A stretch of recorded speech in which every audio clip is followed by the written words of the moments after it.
దీనికి ఎన్నో మార్గాలు ఉన్నాయి, ఎన్నో అవకాశాలు ఉన్నాయి. అద్భుతమైన కట్టడాలు కావచ్చు, పురాతన కట్టడాలు కావచ్చు, అట్లాగే ప్రకృతికి సంబంధించినటువంటి అందాలు కావచ్చు, అట్లాగే కళలు కావచ్చు, ఇట్లా చాలా రకాల మనకు పెద్ద ఎత్తున ఉన్నాయి రాష్ట్రం మొత్తంలో కూడా. ఏమీ లేనటువంటి దుబాయ్, ఏమీ లేనటువంటి సింగపూరు, ఇసుక తప్ప ఏమీ లేదు అక్కడ, తాగడానికి మంచిగా లేవు. అయినా కూడా ప్రపంచ పర్యాటకుల్ని చాలా ఆకర్షిస్తూ ఉంది.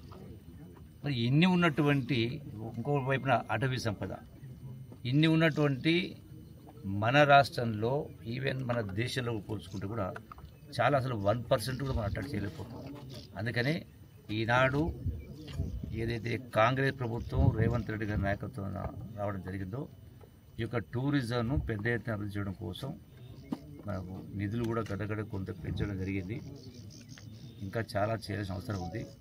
మొట్టమొదటగా టూరిజం శాఖ మంత్రిగా మరి ఈ రోజున ఈ కురుమూర్తి దేవుని దర్శించుకొని సరళాసాగర్, కోయిల్ సాగర్కు, కురుమూర్తికి ఈ మూడింటి కూడా ఈరోజే సాయంకాలం వరకే మళ్ళీ కూడా కోయిల్ సాగర్లో ప్రెస్ మీట్ చెప్పడం జరుగుతుంది. కొంత శాంక్షన్ కూడా ఇచ్చేటువంటి ఏర్పాటు చేస్తాం. ఏంది ఎంత అనేది అక్కడ సవివరంగా తెలియజే కార్యక్రమం చేస్తాం. ఒక అద్భుతమైన ప్రాంతం సరళాసాగర్. మీరు చెప్పినట్టుగా దశాబ్ద కాలాల నుంచి సరళాసాగర్ను 2 దశాబ్దాల నుంచి కూడా దీన్ని టూరిజం శాఖ చేస్తామని పలు శాసనసభ్యులు వెల్లడించారు. ఎవరు ఇక్కడ చేయలేదు.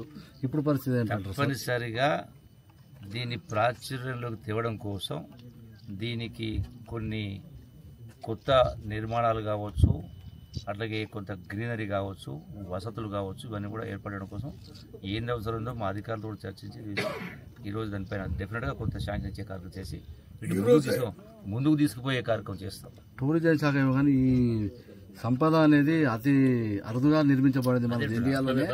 దీన్ని ముందు కాపాడే ఏర్పాటు చేయండి. పురాతన కట్టడాలు, చారిత్రక సంపద, హెరిటేజ్ స్ట్రక్చర్స్, బిల్డింగ్స్ ఉన్నాయి. సో డెఫినెట్గా వీళ్ళు కాపాడుకోవచ్చు. ఇప్పుడు కాపాడుకుంటూ టూరిస్ట్ను అట్రాక్ట్ చేసే కార్యక్రమం చేపడతాం. ఏం లేదు, కొద్దిగా శిథిలావస్థ చేరుకున్నది. Thank you.